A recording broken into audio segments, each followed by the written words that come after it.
আচ্ছা, আমরা তো রোজই কত কিছু লেনদেন করি, তাই না?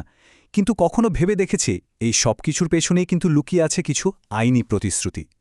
আজ আমরা ঠিক এমনই ৩টা জরুরি চুক্তি নিয়ে কথা বলতে যাচ্ছি, যেগুলো হয়তো আমরা খেয়ালও করি না, কিন্তু আমাদের জীবনের সাথে একেবারে ওতপ্রোতভাবে জড়িয়ে আছে।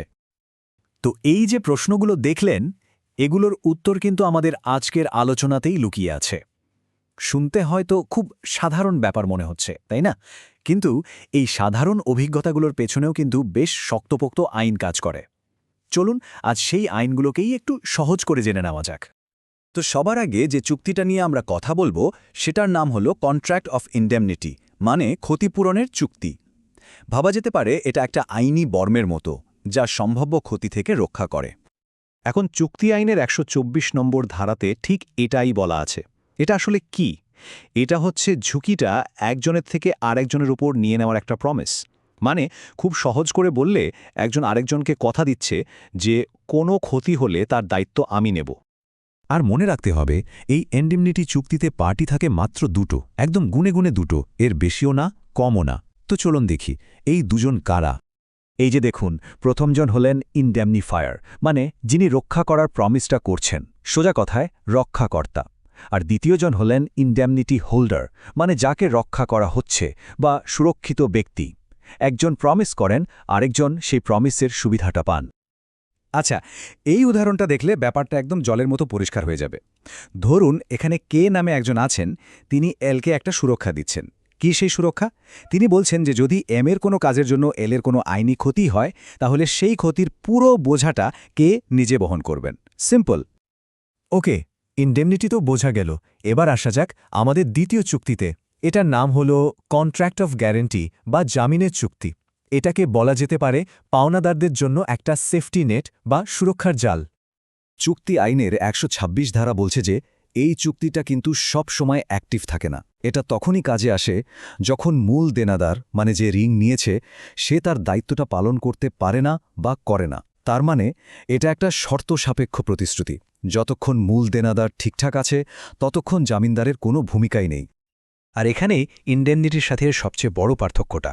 মনে আছে, ইনডেমনিটিতে পক্ষ ছিল দুটো, এখানে কিন্তু পক্ষ সবসময় তিনজনই লাগবে। তো কারা এই তিনজন? চলুন জেনে নেওয়া যাক।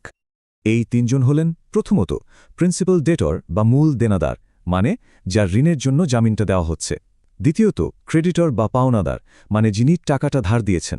আর তৃতীয়জন হলেন শিওরিটি বা গ্যারেন্টর, মানে আমাদের জামিনদার, যিনি মূল দেনাদার ফেল করলে দায়িত্বটা নিজের কাঁধে তুলে নেন।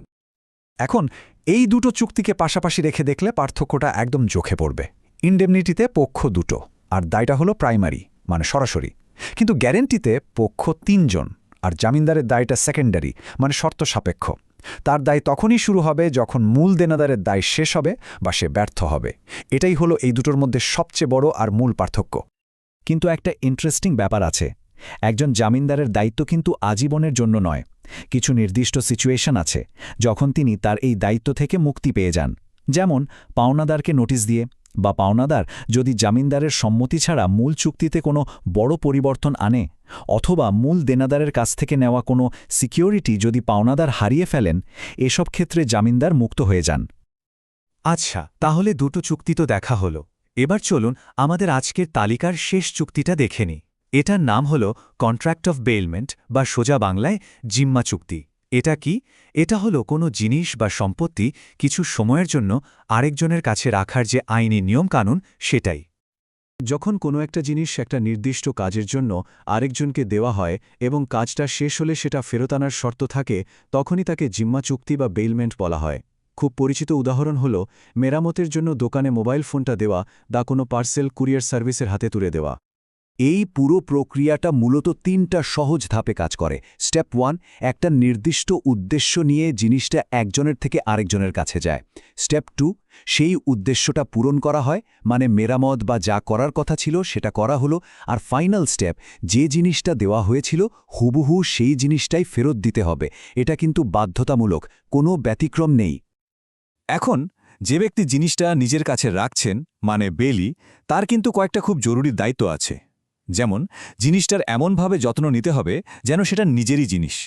আবার অনুমতি ছাড়া অন্য কোনো কাজে লাগানো যাবে না। কাজ শেষ হয়ে গেলে তো ফেরত দিতেই হবে, আর হ্যাঁ, ওই জিনিসটা থেকে যদি কোনো লাভ বা কিছু বেড়ে যায় সেটাও কিন্তু ফেরত দিতে হবে। এই শেষ পয়েন্টটা বোঝার জন্য এই উদাহরণটা কিন্তু দারুণ।